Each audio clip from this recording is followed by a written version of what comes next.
Hello friends, welcome you all my self RCS. आज का video बहुत ही स्पेशल रहने वाला है उन स्टूडेंट्स के लिए जो 11th से 12th में अभी मूव कर रहे हैं। और देखो, इस टाइम बच्चों में बहुत हाई एनर्जी होता है, बहुत जोश होता है, जुनून होता है और अपना कि नहीं सर मुझे तो आईआईटी करना है, मुझे तो जेईई मेंस में अच्छी रैंक लानी है।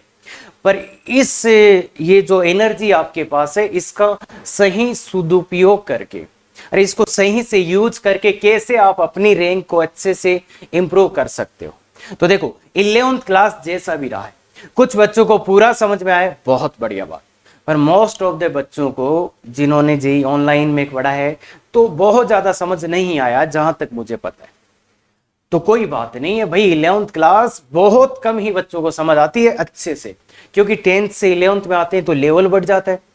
तो शुरू शुरू में तो वैसे नहीं समझ में आता और फिर तो वो बैकलॉग हो जाते हैं, ऐसा ऐसा होके यही सिनेरियो रहता है। मतलब 50% 60% से ज्यादा बच्चों को नहीं समझ में आता पूरा। तो अब देखो, आपके पास हाई एनर्जी, आप सोच रहे हो सर मैं तो कर ही लूंगा, तो इसको देखो, ऐसी एनर्जी को बनाए रखना है 3 से 4 महीने, तब तो तुम सब कुछ कर ले जाओगे। पर अभी 2-3 गलतियां ऐसी बच्चे करते हैं जिससे क्या करते हैं, वो 1 महीने में ये बोल देते हैं कि हमसे नहीं होगा। तो ये अपने साथ ना हो, इसलिए इस वीडियो को ध्यान से सुनो और देखो। तो अभी क्या करना बच्चे, पहला काम, जो 12th का पहला टॉपिक या तो आपका स्टार्ट हो चुका होगा या तो अभी होने वाला होगा, तो कैसे भी करके, चाहे कितना भी टाइम लगे, उस टॉपिक को समझना है। और मेरा एडवाइस मानो तो ये रहेगा कि जहां से वो टॉपिक पढ़ रहे हो ना, जिस कोचिंग से पढ़ रहे हो और या फिर ऑनलाइन जहां से भी पढ़ रहे हो, वहीं से समझो उसको। अरे भाई, वहां टाइम तो जा ही रहा ना, तो वहीं से समझो, क्वेश्चंस पूछो, नहीं आ रहा तो और पूछो, पर वहीं से समझो, पहला प्रायोरिटी। और बिल्कुल भी नहीं समझ आ रहा है तो फिर कोई अच्छी जगह से समझो। फालतू के वीडियो देखने लग गए ना तो वो टॉपिक समझ में आएगा और टाइम भी चला जाएगा, और जितना समझ आया वो भी बर्बाद हो ही जाएगा। तो इसलिए टाइम वेस्ट अपना ना हो जाए, ये ध्यान। तो पहला प्रायोरिटी, 12th के टॉपिक्स जो चल रहे हैं ना, वो समझ लो। गलती क्या हो जाती है यहाँ पे बच्चे, 12th के टॉपिक अगर आप देखो, 12th का नहीं समझे, अगर आप 12th वाले टॉपिक्स पे मेहनत नहीं कर रहे हो और 11th वाले टॉपिक्स पे भाग के जा रहे हो ना, पूरे दिन 11th बैठ बैठ के कर रहे हो ना, तो हालत ये होने वाली, 1 महीने बाद आप ये बोल दोगे सर हमसे नहीं हो पाएगा। तो इसलिए पहला प्रायोरिटी कि 12th का जो भी चल रहा है वो पूरा करना है। क्लियर है क्या? पूरा करना है। 12th का जो भी टॉपिक चल रहा पूरा करना, उसका होमवर्क पूरा करना, सब कुछ पूरा करना। दूसरी चीज ये होगी, अब अगर टाइम बचता है, कुछ दिन हो सकता है बच्चे, आपका जोश बहुत है, पर कुछ दिन हो सकता है आपको ये 12th वाले टॉपिक समझने में ही लग जाए कि आपके पास टाइम बच ही नहीं रहा, तो परेशान होने की जरूरी नहीं है। थोड़े दिनों बाद आपके पास टाइम बचने लग जाएगा। क्लियर है क्या? तो इसलिए इसमें परेशान होने की जरूरत नहीं है, पहले 12th समझो तुम। और अच्छी रैंक चाहते हो ना, और 12th का वेटेज भी ज्यादा है। अरे सर वो मेरे को नहीं आता, छोटी मोटी, ये देखो, अरे बोलते सभी 11th 12th में यूज होता है, पर कितना होता है यार। इनइक्वालिटी, एसएमई का हो गया जैसे मैथ्स में, ट्रिगो के 3-4 फॉर्मूले और सीक्वेंस सीरीज का 1-2 फॉर्मूला और द्विघात के 1-2 सूत्र, बस इतना ही यूज होता है 12th में। ध्यान रखना ये बात। तो इसलिए उनके लिए ऐसे मत कर लेना, मेरे को 12th समझ में नहीं आएगा, 11th मेरे को नहीं आता। अरे उतना आता है जितना तेरे को चाहिए। अगर आपने ऐसे कैसे भी क्लास अटेंड किया ना, तो उतना तो आता ही है। क्लियर है? ऐसे ही फिजिक्स केमिस्ट्री में। तो इसलिए 12th का वेटेज भी ज्यादा है, और आईआईटी में भी ऐसा ही होता है कि 12th के टॉपिक्स में 11th यूज हो रहा होता है ना, मोस्ट ऑफ द टाइम।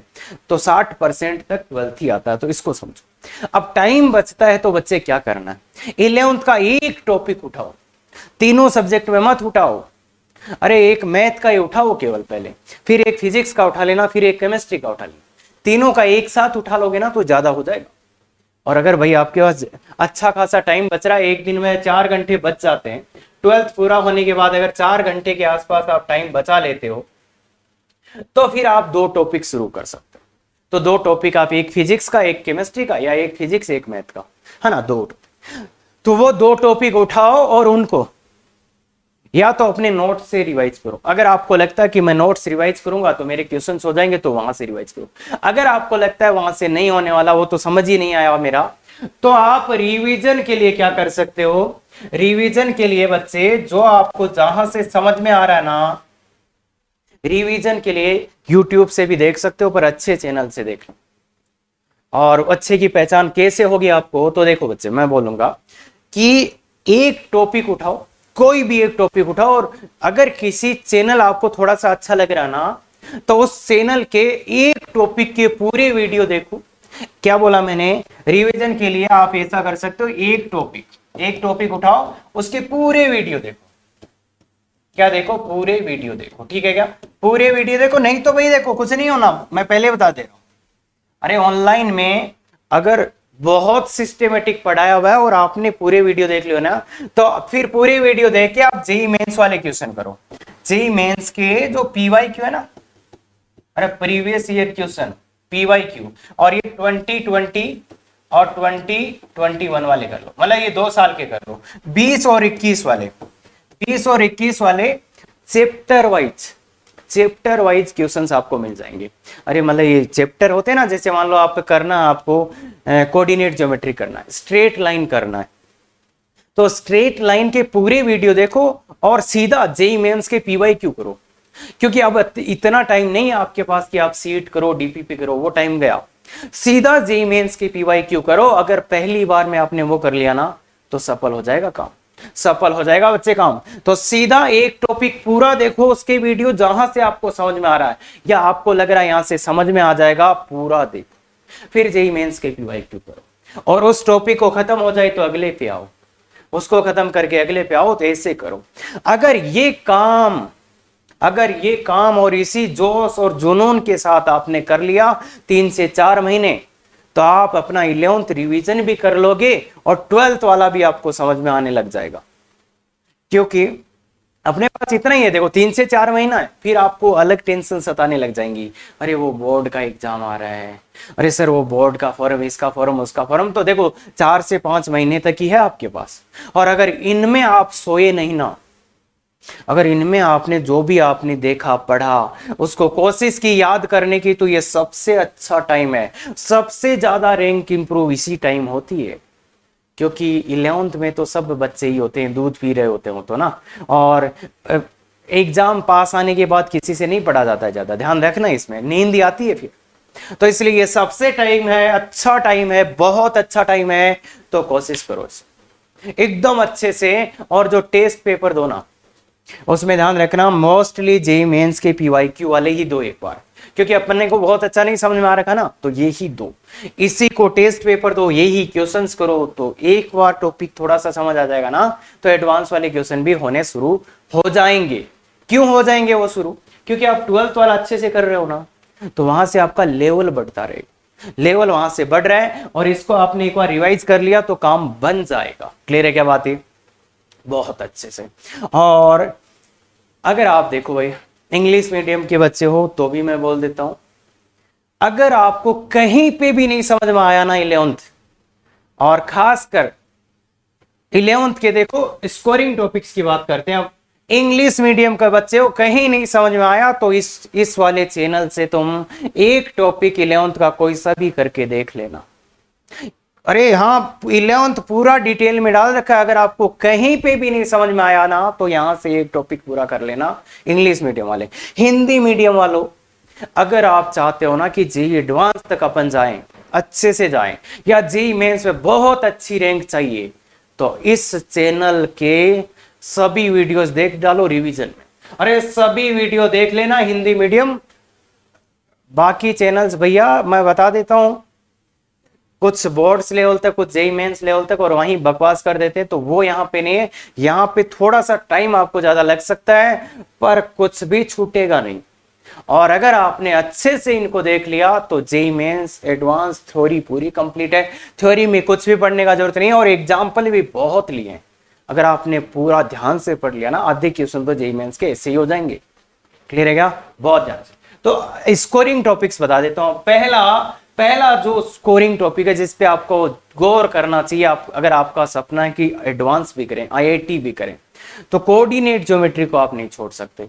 तो कोऑर्डिनेट ज्योमेट्री आपको सरल रेखा, स्ट्रेट लाइन, फिर 2 नंबर का सर्कल करना है आपको, सर्कल, फिर पैराबोला, पैराबोला क्योंकि इनको नहीं छोड़ सकते आप।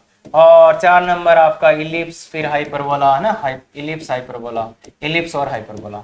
इन टॉपिक्स को आप नहीं छोड़ सकते अगर आप एडवांस का सपना देख रहे हो तो, क्योंकि 5 से 6 क्वेश्चन सीधे सीधे आएंगे इसमें से। और ये वो पोर्शन है अगर आपने ये कर, क्योंकि इसमें मिक्स नहीं होता कुछ भी, अरे इसमें बाकी मैथ का कोई लेना देना नहीं होता, ये इसी से होता है। तो ये कर लो एडवांस अगर आपका सपना है तो।